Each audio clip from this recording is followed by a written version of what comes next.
Now that we've discussed a bit about different facial and skull fractures, we're going to talk more about the traumatic brain injury. So this is the injury that actually occurs to the brain. This can be a result of blunt or penetrating trauma and may or may not involve things such as facial and skull fractures. The traumatic brain injury is divided into two different types. The one is diffuse and the other is focal. A diffuse brain injury means larger areas of the brain have been injured versus a focal injury where only a small portion of the brain has been initially injured. Diffuse brain injuries can include anything such as a concussion. So a concussion is the mildest form of a traumatic brain injury. And there are also the more severe types of brain injuries called the diffuse axonal injuries, which I'll explain in a bit more detail in the next few slides.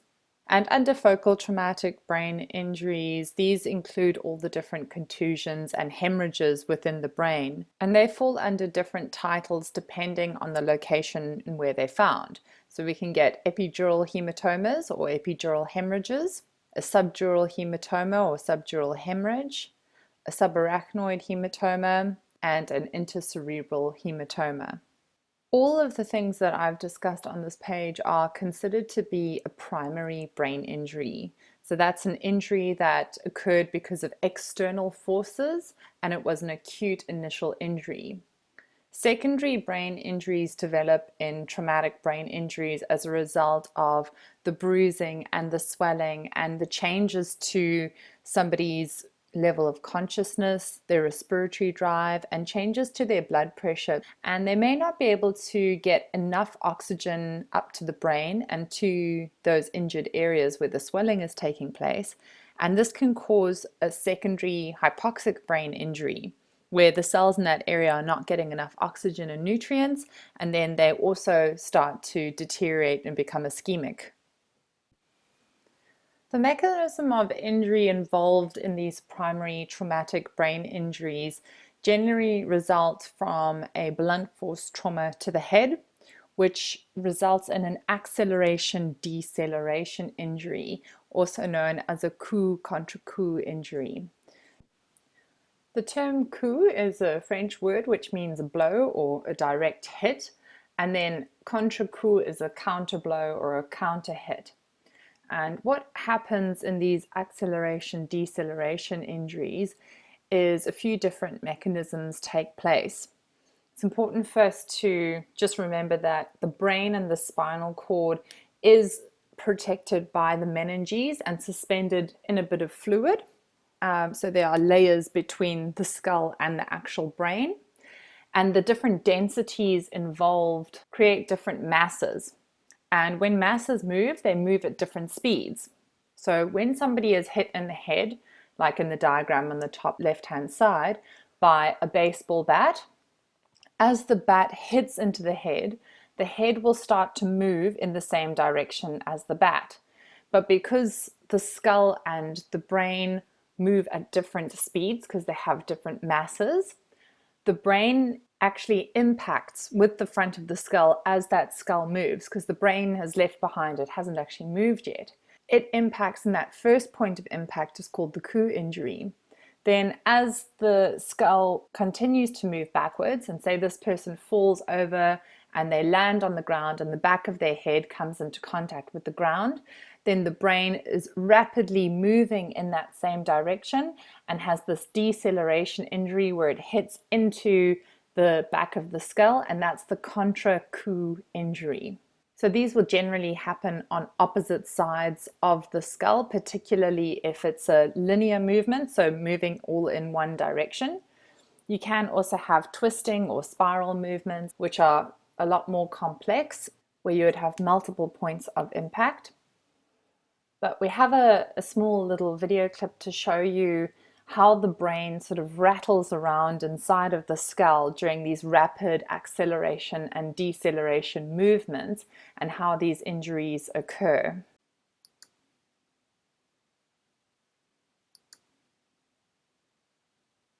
And there you can see the injury on the points of impact where the brain has hit into those skull bones with those rapid acceleration and deceleration movements. The first type of traumatic brain injury we're going to have a look at is the concussion. This is probably one of the most common types of brain injuries that occur, and it's also known as a mild diffuse injury. This type of traumatic brain injury is characterized by an immediate and transient alteration in brain functioning, including mental status and level of consciousness. So what that means is we have a very rapid or acute change in the patient's mental status, but this only lasts for a short period of time and they return back to their normal baseline. It's a result of a mild coup contre coup injury. They often say that when somebody's had a concussion, it's like ringing the bell. If you think about a bell and the little metal piece inside that shakes about, that's what happens all over the brain. So it causes this minor insult to the brain tissue and micro damage to the neurons, which is thankfully fixable. The initial injury when it comes to a concussion does not come across as very severe. However, if it's not managed appropriately, where the patient has some strict downtime and bed rest and allows those neurons to recover, there can be some long-term effects. The initial signs and symptoms of a concussion can be a headache, visual disturbances, dizziness, loss of balance, memory loss, ringing in the ears, nausea and vomiting, difficulty in concentrating, and any decrease or changes in the person's level of consciousness. Historically, concussions have been underestimated and people have been forced to go back onto the sports fields and continue playing once recovering from a concussion, because it usually recovers so quickly that they've been overlooked as a traumatic brain injury. But the reality is, as I mentioned, if they aren't managed appropriately, then people can have some long-term effects from a concussion. Any patient that we come into contact with and we suspect that they have had a concussion or confirm that they've had a concussion, they need to seek medical attention.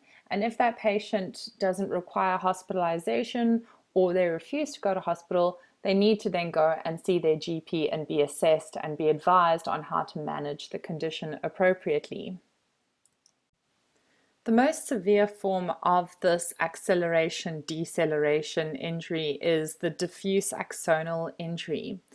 This is a result again of the brain moving within the skull and the different masses involved in the structures. Now, when the whole head has been moving at a rapid speed and suddenly stops or is struck by a significant force, the brain keeps moving, which we've already mentioned in the event of the concussion and that coup contre coup injury. Now, with the diffuse axonal injury, we need to have a look a little bit deeper at the anatomy of the neurons within the brain to be able to understand this. So if we have a look at the diagram on the left over here, the long, thin strands within the portions of the brain represent that white matter in the brain, which is the axon, in which signals are transported through to the very ends over here, which are the cell bodies, also known as the gray matter.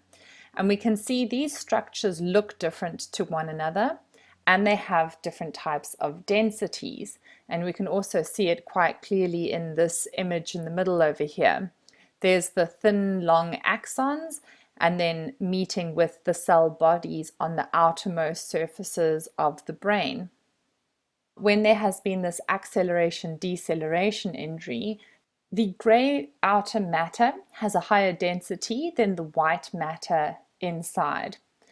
And as this gray matter moves with the acceleration-deceleration, it's almost like when the leaves on the trees and the branches are blowing really strongly in the wind and the whole tree is shaking around on the outside. These movements on the outside can be so violent that it actually breaks the stem or the branches where they're attaching onto the trunk. And that can be compared to the movement and the injury that takes place in the diffuse axonal injury. If we have a look at some of the images over here, we can see that acceleration, deceleration forces occurring as well as rotational forces, and the movement that takes place with the cell bodies in one direction and the axons in a different direction. And this can cause stretching and twisting and tearing of the actual axons. When damage occurs to the axons, they are no longer able to transmit electrical signals between the neurons. As you can imagine, when these injuries take place, they can cause major disruption in cognitive function and physical functions. So depending on what part of the brain has been affected, and the main regions of the brain that are affected are the corpus callosum and the brainstem, as well as the cerebellum around the outside of the brain. Now, depending on how many cells are damaged and to what extent they're damaged, we can get a mild, moderate, or severe diffuse axonal injury. A mild diffuse axonal injury results in a coma from anywhere from 6 to 24 hours. A moderate diffuse axonal injury results in a coma from 24 hours to a few days. And a severe diffuse axonal injury can result in a long-term coma for many weeks. The main or most prominent clinical sign or symptom that we may come across is unconsciousness and unresponsiveness. So this is quite a vague sign or symptom when it comes to head injured patients, because unconsciousness could be a result of many different factors.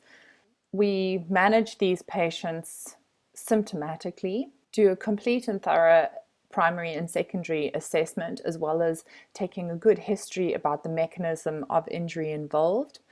We need to provide airway management, appropriate ventilations to the patient's need, and also support circulation where required. So we might need to obtain IV access and give fluids either to keep the vein accessible or to give a fluid challenge depending on their vital signs, and transport them to hospital rapidly.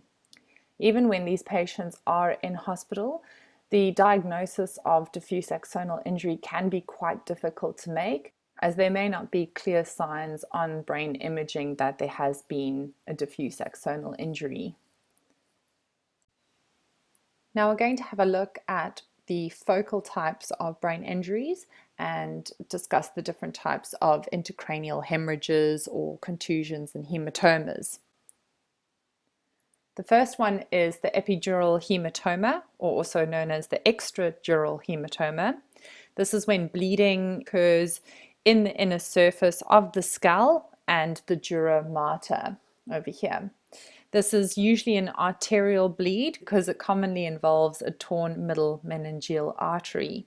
This leads to a rapidly forming hematoma. The hallmark signs and symptoms of the epidural hematoma is a sudden loss of consciousness, and then that's followed by what's called a lucid interval. So there's this period of time where the person wakes up, they have a good level of consciousness, they're communicating again, and then they suddenly lose consciousness for a second time.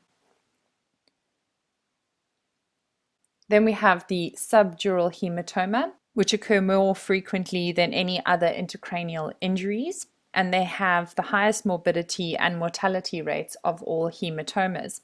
The subdural hematoma may be acute, or it can be slow developing or chronic, and that's generally in the elderly population. So the bleed usually occurs just below the dura mater, but above the arachnoid layer. And this is generally a venous bleed because the veins running from the dura mater down towards the arachnoid layer that cross that barrier get torn during acceleration, deceleration injuries.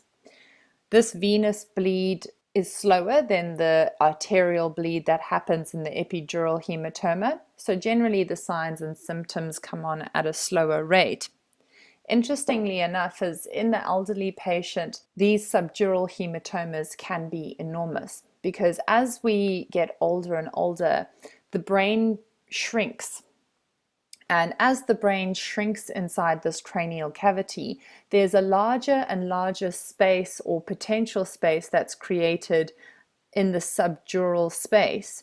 Now, because these veins transverse across the subdural space, and because it's gotten bigger and bigger as we've gotten older because the brain is shrinking, there's more and more space for blood to accumulate in, and more space for bleeding to occur before we start seeing signs and symptoms. And to give a good example here is in an aging patient who may have had a fall and had this chronic slow subdural hematoma bleed, it can go on for about 2 weeks before any signs and symptoms are actually detected. The main clinical signs and symptoms with subdural hematomas can be, again, a decrease in level of consciousness or a loss of consciousness. It can be hemiparesis or hemiparalysis on the one side and fixed and dilated pupils. The subarachnoid hematoma is a bleed that occurs within that subarachnoid space between the arachnoid layer and the pia mater. With these types of head injuries, there aren't any significant or hallmark signs or symptoms to state it's a subarachnoid bleed or subarachnoid hemorrhage. The patient just presents as though they have a typical head injury, but it's only once imaging actually takes place that in hospital they can see exactly where this bleed is and then manage that appropriately. The same is with the intercerebral hematoma. This is when there's bleeding in any area of the brain tissue and again does not have any particular hallmark clinical findings or signs and symptoms. Now that we've talked about the different causes and types of head injuries that can occur, we're going to look a little bit deeper as to how these secondary injuries occur in the brain and the signs and symptoms that we'll see with raised intracranial pressure and how to manage the head injured patient. So with any brain injury, we have that initial insult, which is the primary injury. This primary injury can lead to swelling, edema, inflammatory reactions, and of course bleeding, just like when any other part of the body becomes injured. The only problem is when we're looking at an injury in the brain, because the brain is within this cranial vault and it's a fixed size, the cranium or the skull cannot expand to accommodate the swelling of the tissue. What happens is the pressure inside the cranium becomes higher and higher and higher. And if we remember back to the beginning of the presentation when we're talking about blood flow and physiology in the brain, we needed a very specific amount of intracranial pressure in order to subtract from our mean arterial pressure in order to get our cerebral perfusion pressure. So in short, in order for the brain to be perfused, everything has to be balanced between the blood pressure and the pressure inside the brain. With the head injury, because we have this increasing intracranial pressure, the blood flow into the brain starts to become impeded because it's now having to work against this pressure in order to get into the brain and to perfuse the tissues there. If the blood pressure is inadequate to do this, or if the intracranial pressure is too high, what we get is a secondary injury in the brain. Because the tissue is not being perfused appropriately, we start getting ischemia and tissue death on other portions of the brain. And this secondary brain injury, because of the swelling and edema and inflammatory process, further increases the intracranial pressure in a vicious cycle. If this intracranial pressure increases and increases and is not relieved, what can happen is the pressure can get so high that it actually pushes the brain through the foramen magnum, which is the opening at the base of the skull, causing brain herniation or what's called coning.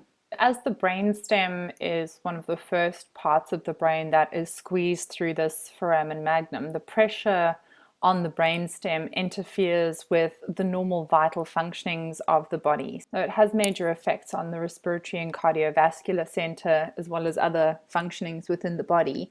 And if left untreated, it is a terminal event.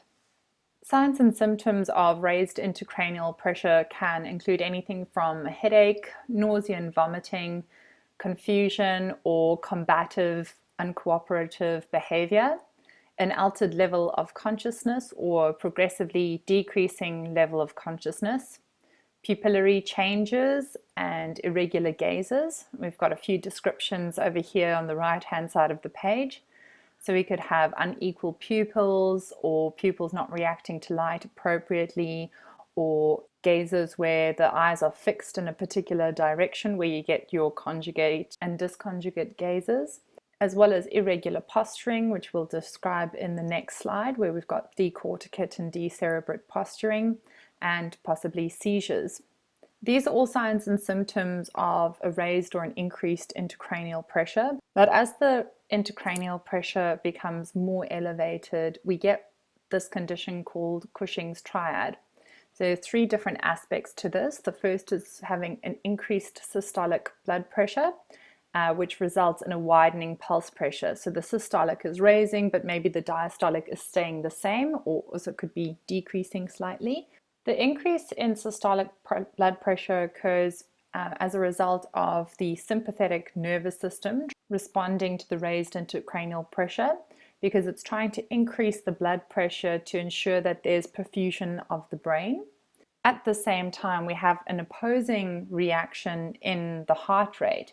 So we start to get a decrease in the pulse rate or the heart rate, because now the parasympathetic nervous system is trying to balance out what the sympathetic nervous system is doing and decreases that heart rate.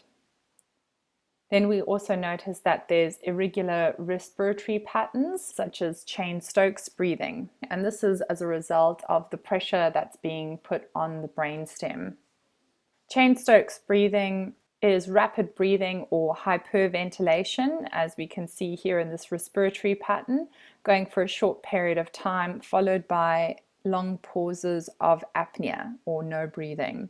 These apneic episodes can be as long as 45 seconds, and as you can imagine, this irregular style of breathing can lead to general hypoxia in the patient.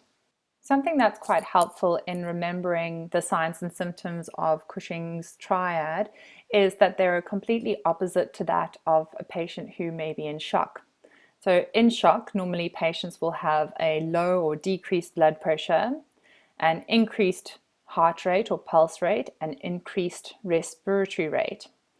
In raised intracranial pressure with Cushing's triad, we have an increase in BP, a decrease in the pulse rate, and we have irregular respirations or decreasing respirations. So that can hopefully help you remember those signs and symptoms and will help you identify them.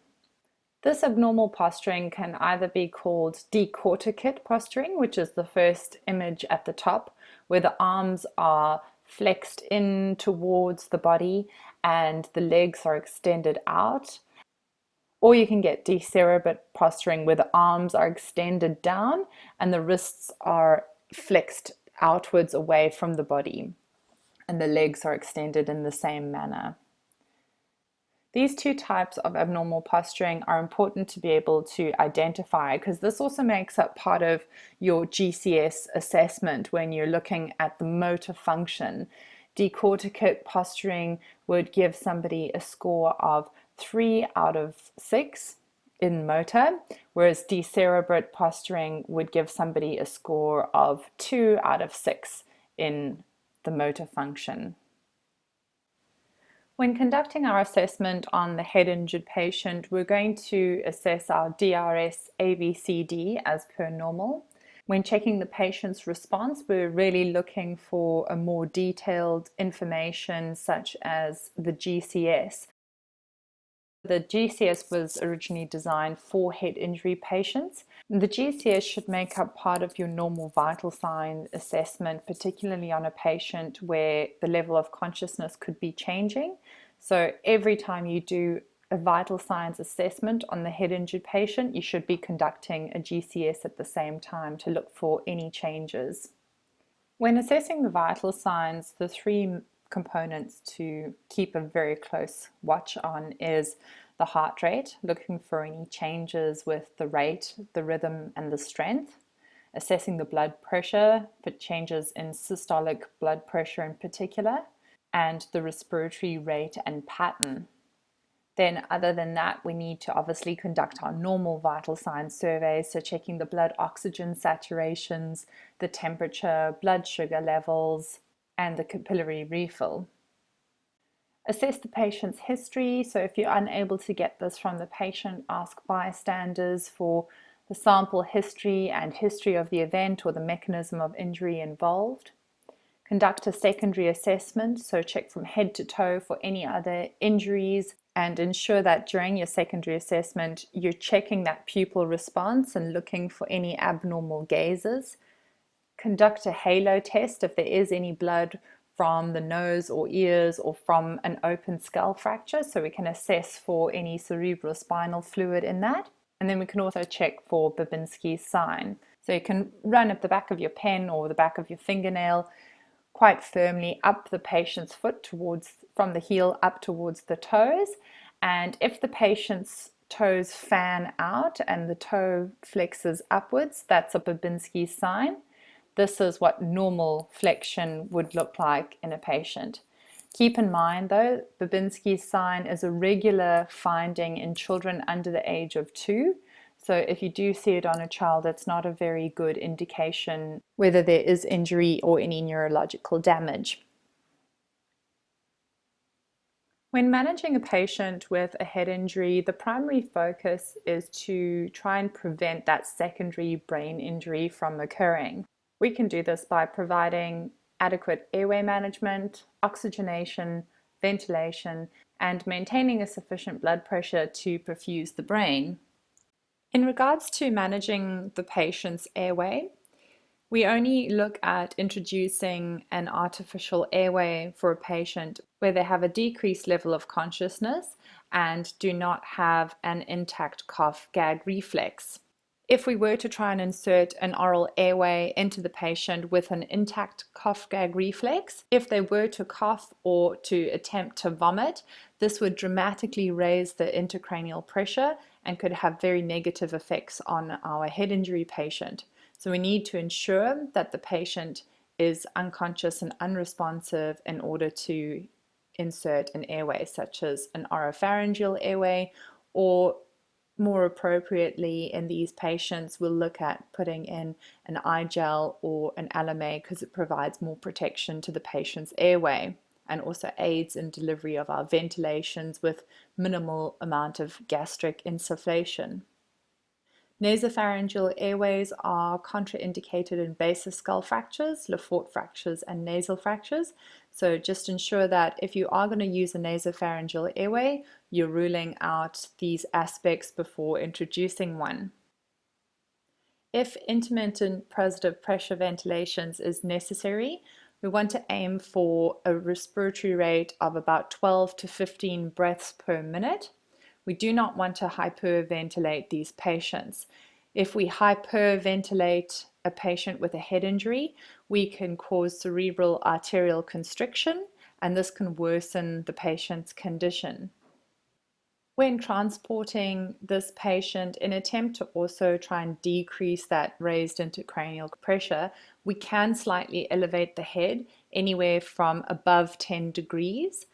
The ideas behind doing this is because of road transportation, we want to prevent any massive distribution of blood flow into the cranium during any times of vehicle braking or stopping.